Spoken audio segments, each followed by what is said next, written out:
Hi, from my screen to yours, my name is Sammy, and today we'll be talking about all the dramas that I watched this month of February, which is not many. The reason I haven't watched basically any show this month is because I have a hyperfixation on the Olympics every time it comes around, especially the Winter Olympics. So I've been spending basically my entire day watching. It only comes every 4 years, so I gotta take advantage of that. I only have 2 to talk about, so let's just get started. We'll start off with the more interesting one of the two. That is, Can This Love Be Translated? I guess this video is gonna be mostly a review of this drama because I do have a lot of thoughts, more thoughts than I guess I typically do for dramas that I watch. It is a Korean drama romance between this unknown actress. Suddenly she pops off and becomes a household name, global star. Her romance with her interpreter. I was never that invested in the story or the romance. It's honestly not a very good romance. We'll definitely get into it. I'm here to tell you that it's not worth your time, which someone commented in my recent video that I shouldn't watch it, but I think at the time I was already almost done. I wasn't like hating my life while I was watching it, so it was fine, but I only continued because I liked the 2 leads and because my friend and I were sort of watching at the same time, so I just wanted to like discuss it with her. I'll split this review, I guess, into what I liked, what I didn't like, and then some spoiler nitpicky things. So starting off with the positives, the leads had okay chemistry, I guess. Like, I wasn't obsessed with them, but they weren't giving me nothing. I thought that the female lead's crush on him was cute. There's nothing that offensive about it, even though I have a lot of random complaints later on. But overall, it's just very whatever. I'm supposed to be talking about the pros right now, right? It's like fine, but it's not worth your time, in my opinion. I did really like their kiss scene eventually when that does happen. It was honestly better than I was expecting, and I did rewatch it like 3 times. And they do have random sweet moments together that I enjoyed, but I do have a star beside that. And that's pretty much where my positives end. The show looks good. On to the negatives. My biggest complaint, considering this is a romance show, is that it's not really giving anything. Not in a, oh, this is a slow burn, like you just gotta wait it out. I mean, you did kind of have to wait it out, but it's only, I think, 12 episodes or something. The more annoying thing is that sometimes you feel like they're building this momentum or they're having this moment together and you're hoping it, you know, keeps going, and then all of a sudden something ruins it. Like either someone barges in or like some other situation happens and there's like a problem that comes up. I was just like, I swear, like so many times I was like, oh my god.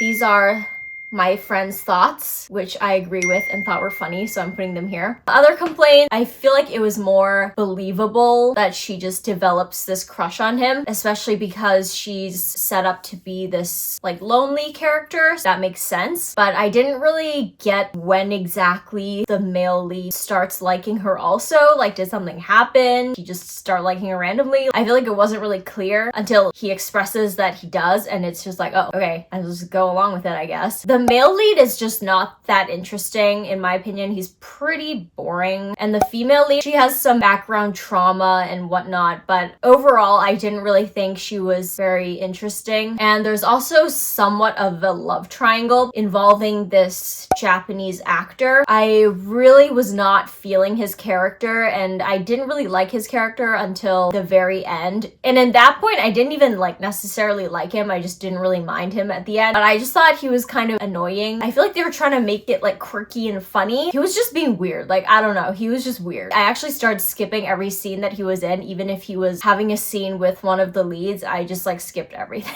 Overall, the pacing I think is just off because it's only 12 episodes and the actual romance, like there's romance, I guess, from early on, but it doesn't give you any sense of satisfaction until the last third. It was just like a frustrating watch. Considering most people watch this this because they want a romance storyline, I just don't think it's worth watching at all. And then just a random nitpick is it's kind of ironic because this is a drama literally about translating different languages, and I know some Korean, the Netflix subtitles into English were sometimes off, not to the extent where the whole meaning is different, but I don't know, sometimes it was just like, I don't think that's the meaning or like the connotation that that has. But anyways, I don't have any examples because I didn't write any. And now on to spoilery nitpicks. If you already watched it, you can see if we have the same complaints, or if you don't care to watch it because I don't think it's worth your time anyway, then you can stick around to see what my complaints are. This isn't a big spoiler, but the fact that our female lead falls off a building, she lands on her back and she's looking up at the sky, and she's fallen at least like 3 stories. She isn't dead. I don't really know why they had to give her that accident specifically. Like, she fell off a building. I don't know. How is she only have like a coma for 6 months and she wakes up perfectly fine? Anyways, that was dumb. This is very nitpicky, but during that scene when the Japanese actor, his contact falls out and then he refuses to continue filming because he doesn't have extras, I was like,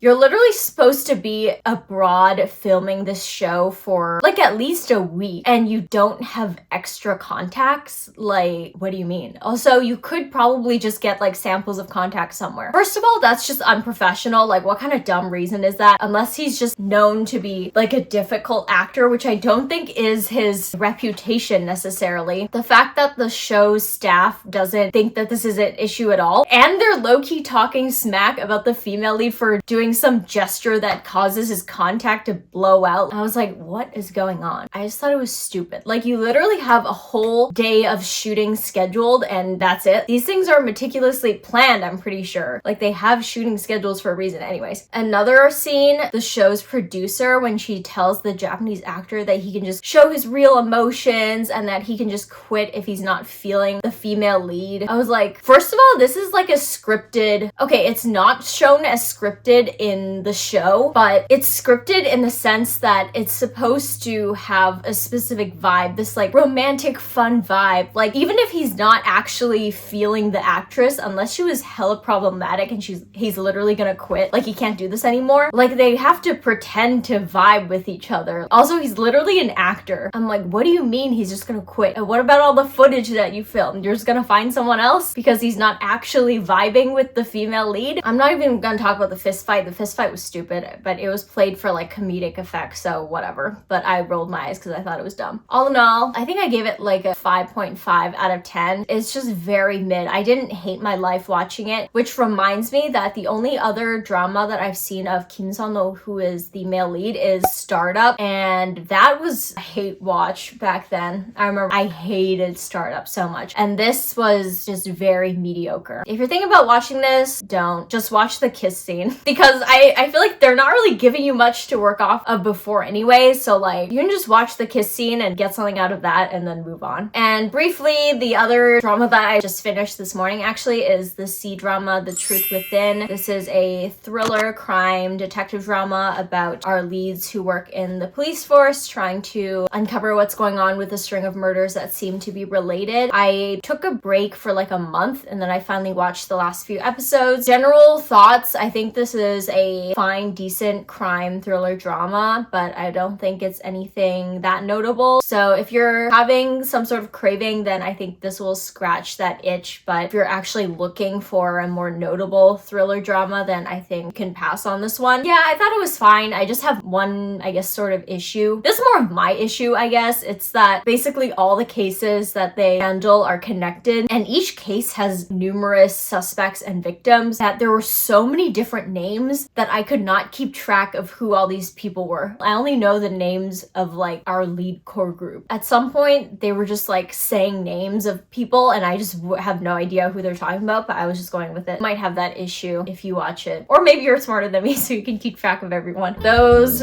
were the 2 dramas that I watched this month. I'll definitely be watching more dramas next month or at the end of this week when the Olympics ends. More to talk about next time. If I had to pick one for you to watch out of these 2, I guess I would recommend The Truth Within. I did enjoy that more than Can This Love Be Translated. Thank you so much for watching. I'd love if you subscribe to join my small drama community, and I'll see you in my next video.